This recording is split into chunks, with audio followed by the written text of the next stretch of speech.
আসসালামু আলাইকুম গাইস, আজকে আপনাদের জন্য ছোট একটা ব্লগ শেয়ার করবো। এই যে আমি একটা শাড়ি পরে তারপরে চলে গেলাম গাড়িতে উঠে সবাই মিলে, ফ্রেন্ড সার্কেল যারা ছিলাম সবাই মিলে একসাথে গাড়িতে করে অনেক মজা উল্লাস করতে করতে আমরা লং একটা জার্নিতে চলে গেলাম। এই যে বাচ্চার মা আছে আর একজন ওই যে প্রেম করতেছে ফোনে ফোনে, মানে সবাই যে যার মতন মজা করতেছি, হাসাহাসি করতেছি, আবার কেউ কেউ কথা বলতেছি। এভাবেই গাড়িতে আমরা প্রায় আধা ঘন্টার একটা জার্নি কমপ্লিট করলাম।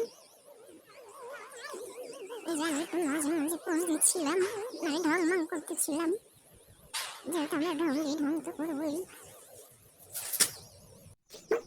তারপরেই তো আমরা হাসাহাসি করতে করতে করতে করতে আমাদের সময় চলে যাচ্ছি। অবশ্য সারা মাত্র কন্ট্রোল করছি গেলাম এই যে 30 টাকা করে টিকিট কেটে আমরা চলে গেলাম বরিশালের বিখ্যাত দৌড়সাগরে। তো সেখানে গেলাম, যেতে যেতে ওই যে বাচ্চার মায়েরা আমাদের রেখে, মানে আমরা সিঙ্গেল বছর আমাদেরকে রেখে বাচ্চার মায়েরা আগে আগে তাদের বাচ্চাদেরকে নিয়ে যাচ্ছে রাইডে চালানোর জন্য। আমি পিছে পিছে দৌড়াচ্ছি। তারপরে এই যে সুন্দর এক জায়গাতে সেটা ভিজিট করলাম। এই যে তারপরে দেখা হলো নূর বাবার সাথে, তাকে একটা করে বললাম যে টাকাটা একটু খোল, বাবার সাথে খুললেন, অনেক রিকোয়েস্ট করলাম, সে হয়তো রাগ করেছে জন্য খুললেন। তারপরে চলে গেলাম হরিণদের কাছে, অনেকগুলো হরিণ আমার ফ্রেন্ডের মতন। এই যে তারপরে খরগোশ, তারপরে এইটা জানি কি একটা পাখি, থাকো আমার নাম মনে, এগুলো অনেকক্ষণ ঘোরাঘুরি করলাম। তারপরে যে টুল বান্ধবী দুইজন বেড়াবেশি করে আছে, মাঝখানে আমি মানে অন্য রঙের যেটাকে বলে তো এভাবে ভিডিও করতেছিলাম। ভিডিও করতে করতে জোটা খুলে পড়ে গেছে, এটা মনে করে হাসাহাসি করতেছিলাম। মানে আমরা ভিডিও করে আসলে কী বলবো নিজেরাই খুঁজে পাচ্ছিলাম না যে আসলে আমরা কী বলবো। এভাবে কতক্ষণ পোস্টিস দিলাম, সুরে বুঝে নির্বাচন করে আর কি সময় কাটাচ্ছিলাম। তারপরে দিলাম একটা দৌড়।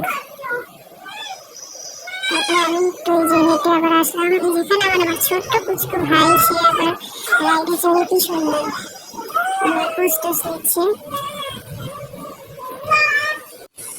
এই যেভাবে কতক্ষণ তারপরে সব ফ্রেন্ডরা মিলে একটু পোজ দিলাম পায়ের, মানে আমাদের পা কত সুন্দর সেটা দেখাতে ছিলাম। তারপরে এই যে খেতে বসলাম সবাই, মানে পোস্টার দিয়ে ছবি টবি তুলে সবাই ক্লান্ত, এখন খাবে কি খাওয়া যায় অবশ্য সিদ্ধান্ত নিলাম যে কি খাবো।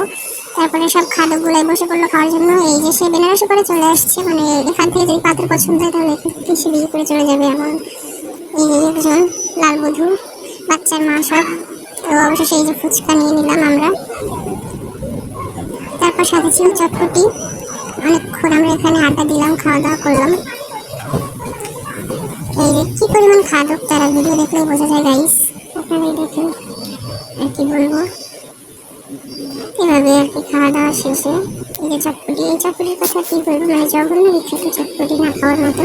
তারপরে এই যে আমরা আবার যাওয়ার সময় যেহেতু বাসে গিয়েছি, আসার সময় বাস পাইনি, পরবর্তীতে আমরা এই যে আরও একবার আপনাদের সুন্দর দৃশ্যটা দেখিয়ে যাচ্ছি। এখানে আমাদের ভিডিও শেষ।